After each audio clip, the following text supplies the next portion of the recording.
क्या हो अगर आपका टीचर ही आपको साइबर फ्रॉड करने वाले का नंबर दे, उनसे बात करवाए और आपके साथ ठगी हो जाए। नमस्कार, मेरा नाम है हिमांशु तिवारी और हम इस सीरीज़ में देख रहे हैं साइबर फ्रॉड के अलग अलग तरीके और अलग अलग लोगों के अनुभव, जिसके माध्यम से मैं आपको बताऊंगा कि आज के समय किन किन तरीकों से साइबर फ्रॉड हो रहा है और इसको किस तरीके से आप बच सकते हैं, किस तरीके से आप इसको अवॉइड कर सकते हैं। तो चलिए शुरुआत करते हैं इस कहानी के साथ। और ये कहानी हमारे एक साथ के टीचर की है जो कोचिंग इंस्टीट्यूट चलाते थे। ये उन लोगों के लिए बहुत महत्वपूर्ण वीडियो होने वाली है जो किसी भी तरीके का संस्थान या ट्रेनिंग इंस्टीट्यूट चलाते हैं, और जो बच्चे जॉब ढूंढ रहे हैं उनके लिए तो ये वीडियो महत्वपूर्ण है ही। इस तरीके के फ्रॉड में क्या करते हैं साइबर क्राइम करने वाले, सबसे पहले गूगल मैप से कोचिंग के नंबर निकालते हैं। जो कोचिंग टॉप रेटिंग पे आती है, टॉप 1 2 3 4 5 नंबर पे जो आती है, उनका नंबर निकालते हैं और उनसे संपर्क करते हैं, वो भी बहुत कैजुअली। वो इस तरीके से बात करेंगे जैसे आपके शहर से ही उन्होंने कॉल किया है, और लैंडमार्क भी बताएंगे कि मैं यहाँ से स्टेडियम के बगल से, या आपको बताएंगे कि इस जगह के बगल से बोल रहा हूँ। और आपकी कोचिंग गूगल मैप में देख लेते हैं कि आपके कोचिंग के अगल बगल क्या प्रतिष्ठित जगह हैं, उसका रेफरेंस देके बताते हैं कि आपकी कोचिंग तो यहाँ पर है। मान लीजिए कोई होटल है, उसका नाम लेके बताएंगे उसी के बगल है ना, तो आपको भी लगेगा कि वो आदमी जो आपसे बात कर रहा है वो आपके शहर का ही है।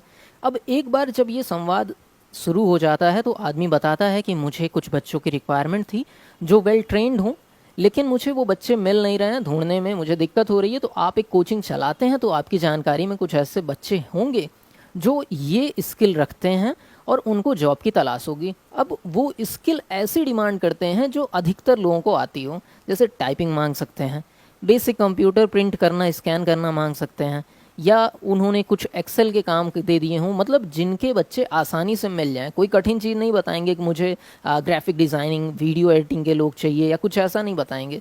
वो कुछ आसान सी स्किल बताएंगे जो कोई भी मतलब कोचिंग चला रहा है उसके कांटेक्ट में 10 20 50 बच्चे हों। अब ये चीज़ बताने के बाद वो नॉर्मली बात करेंगे, जैसे मान लीजिए मेरा नाम हिमांशु तिवारी है, तो तिवारी जी ऐसा है वैसा है, ऐसे करके नॉर्मली वो लोग एकदम फ्रैंकली बात करते हैं। और आपके पूछने पे भी, जैसा कि जो मेरे मित्र हैं जिनके साथ ये हुआ, तो उन्होंने पूछा भी था कि क्या आप किसी तरीके का चार्ज स्टार्टिंग में लेते हैं बच्चों को ज्वाइन कराने से पहले, तो वो कहेंगे बिल्कुल किसी तरीके का चार्ज नहीं लेंगे, बस हमें अर्जेंट रिक्वायरमेंट है तो हमें बच्चों का कॉन्टैक्ट नंबर दे दीजिए। और वो प्रयास ये करेंगे कि जब वो नंबर टीचर दे रहा है आपको, तो टीचर बच्चों से भी बात करके बता दे कि भैया आपका नंबर एक जगह मैंने दिया है, जिनको जॉब की रिक्वायरमेंट है उनसे बात कर लीजिए।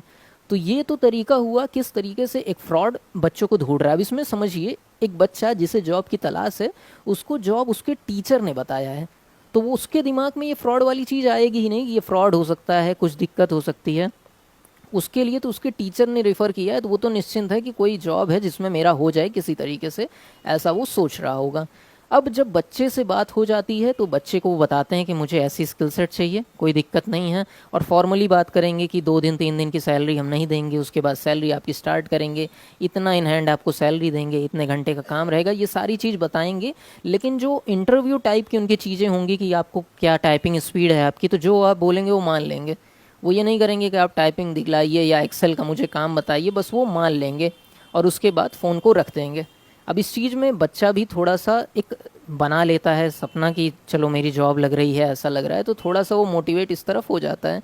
उसके बाद शुरू होता है ये खेल। अब इसमें क्या किया जाता है कि जिस आदमी को फ्रॉड करना है बच्चे को कॉल करता है, कुछ ऐसी चीज़ जो कि इम्पॉसिबल टाइप की है उसको करने को कहता है, जैसे 1 घंटे में मुझे ये डीडी बना के 100 रुपए की दे दो, या कुछ ऐसी चीज़ जो चीज़ संभव नहीं है, ऐसा कुछ टास्क देगा। मतलब जो चीज़ नहीं बन सकती, आप समझ रहे हैं, वो किसी भी तरीके से कर सकता है। मैं कोई एग्जांपल इसलिए नहीं दे रहा हूँ कि आप उस एग्जांपल से अटैच हो जाएंगे। वो किसी भी तरीके का एक इम्पॉसिबल सा टास्क देगा जो आपको करना होगा 1 घंटे में, आधे घंटे में। वो बताएंगे कि क्योंकि हमारी रिक्वायरमेंट फुलफ़िल होने वाली है, 1 ही 2 लोग की जगह है, तो प्लीज़ जो है इसको जल्दी से करा दीजिए। तो आप कहेंगे कि सर इतनी जल्दी तो हो नहीं पाएगा, मुझे ज़रूरत है। तो फिर वो शुरू करेंगे अपना रुपए आपसे ऐंठना। अब रुपए वो इस तरीके से नहीं ऐंठेंगे कि आपसे 5,000 1,000 2,000 मांग लिया, इस तरीके से नहीं करेंगे। वो समझते हैं कि किसी बच्चे को जिसको जॉब की रिक्वायरमेंट हो, अगर उससे उन्होंने मांग लिया 2,000 1,000 या 1,500 या कुछ भी अमाउंट ऐसा मांग लिया, तो वो बच्चा एकदम झिझक जाएगा और वो नहीं देगा। शुरुआत होगी 50 या 100 रुपये से, ठीक है, छोटे से अमाउंट से, कि भैया आपका पुलिस वेरिफिकेशन कराना है, या जो डीडी हमने बनवाने को कही थी अगर आप नहीं बनवा पा रहे हैं 100 रुपये की, तो 100 रुपये फला खाते में भेज दीजिए, हम आपकी डीडी बनवा देते हैं 100 110 रुपये में। आपने कहा चलो 100 रुपये की बात है, दे देते हैं। और ये वो लगातार 50 बच्चों के साथ कर रहे हैं। आप 100 रुपये दे रहे हो, लेकिन वो 10 कोचिंग में कॉल किए, हर कोचिंग से बच्चों को उठाया है, हर बच्चे से डीडी मांग रहे हैं और उनसे खाते में पैसे ले रहे हैं। और उस बच्चे के लिए 100 रुपये था, उसने दे दिया। अब जब वो बच्चा 100 रुपये दे दिया तो वो अब लूप के अंदर फंस चुका है। अब उससे सेकेंड स्टेप शुरू करेंगे। अगर 100 मांगा है तो 200 रुपये की पुलिस वेरिफिकेशन, मान लीजिए 50 मांगा है तो 100 रुपये की पुलिस वेरिफिकेशन आपकी होगी। तो कहेंगे भैया किस तरीके की पुलिस वेरिफिकेशन है? तो कहेंगे भाई कहीं भी जॉब आप कर रहे हो तो पुलिस वेरिफिकेशन कराना होता है, चाहे आप खुद से करा के हमें भेज दो, चाहे तो हमसे आप दे दोगे 200 तो हम करवा देंगे। और इस तरीके से करते करते मैं एक बच्चे को जान रहा हूँ जो बता रहा था कि उसके साथ 1500 रुपये तक ले लिया गया था। 1500 रुपये तक इस तरीके से कर करके 50-100 रुपये करके 1500 रुपये तक उससे ले लिया गया था। अब उस बच्चे के लिए क्या होता है, उस बच्चे के दिमाग में जब शुरुआत ये चीज़ होती है तो 50-100 रुपये की बात होती है, लेकिन जब वो बच्चा फंस जाता है, ये फ्रॉड का मेन नियम है कि शुरुआत में आपको लेकर आएंगे जब लूप में तो 50-100 रुपये से लेकर आएंगे, उसके बाद उसका लेवल धीरे धीरे बढ़ाते रहेंगे और इसका कोई अंत नहीं है। ठीक है, इसका कोई अंत नहीं है। अब इसमें मतलब आप समझ कैसे सकते हैं इसको, समझिए इस चीज़ को अवॉइड कैसे कर सकते हैं, मेन पार्ट है। तो मैं जितने भी मुझे कॉल आते हैं कि हमें जॉब की रिक्वायरमेंट है, तो मैं पहला काम करता हूँ, मैं उनसे बात करने की कोशिश करता हूँ, समझने की कोशिश करता हूँ आखिरकार वो बोल कहाँ से रहे हैं एक्चुअली। अगर वो यहाँ सुल्तानपुर जैसे जहाँ से मैं हूँ अगर वहाँ से बात कर रहे हैं, या अगल बगल के सिटी लखनऊ से या कहीं से बात कर रहे हैं, तो मैं उनका लैंडमार्क पूछता हूँ और उनके ऑफिस का मैं गूगल मैप पे एड्रेस चेक करने की कोशिश करता हूँ, जो कि अथेंटिक हैं तो लगभग लगभग मिल जाएगा। दूसरी चीज़, मैं अगर बच्चों का नंबर दे भी रहा हूँ या बच्चों को कांटेक्ट करा भी रहा हूँ तो मैं अपने एक स्टाफ को ज़रूर से उस कांटेक्ट में रखता हूँ जिनसे वो बात करें और वो इस चीज़ पे निगरानी रखे कि वो क्या चीज़ बात कर रहे हैं, क्या वो रुपया मांग रहे हैं कि नहीं, किस तरीके से काम वो कर रहे हैं। वो भले ही बोलें कि हम रुपया नहीं मांगेंगे, लेकिन मान लीजिए मैंने 10 बच्चों के नंबर किसी को दिए हैं जॉब के लिए या बच्चों को कॉन्टैक्ट कहीं भी कराया है, तो उसमें मैं एक लोग को ऐसा रखता हूँ जो मेरे स्टाफ के ही होते हैं, जो एज अ स्टूडेंट उनसे बात करते हैं कि हमें जॉब की रिक्वायरमेंट है, ताकि कुछ भी अगर अनवांटेड चीज़ वो कर रहे हैं या कोई अनवांटेड डॉक्यूमेंट मांग रहे हैं या कोई भी ऐसी चीज़ कर रहे हैं तो तुरंत हम तक पता चल जाए और हम बच्चों को रोक पाएँ इस चीज़ को होने से। ये सभी टीचर समझ लें, आपको करना चाहिए ये चीज़। और बच्चों के तौर पे ये समझिए कि आप कहीं भी जॉब कर रहे हैं तो आपको रुपए की ज़रूरत है। समझिए इस चीज़ को, आप रुपए कमाने जा रहे हैं, रुपए देने नहीं जा रहे हैं। तो कहीं भी इस चक्कर में मत रुपए दीजिए कि चलो 50 रुपये ही मांग रहे हैं, अब 21,000 की जॉब है, 16,000 की जॉब है, 50 रुपये देने में क्या गुरेज है।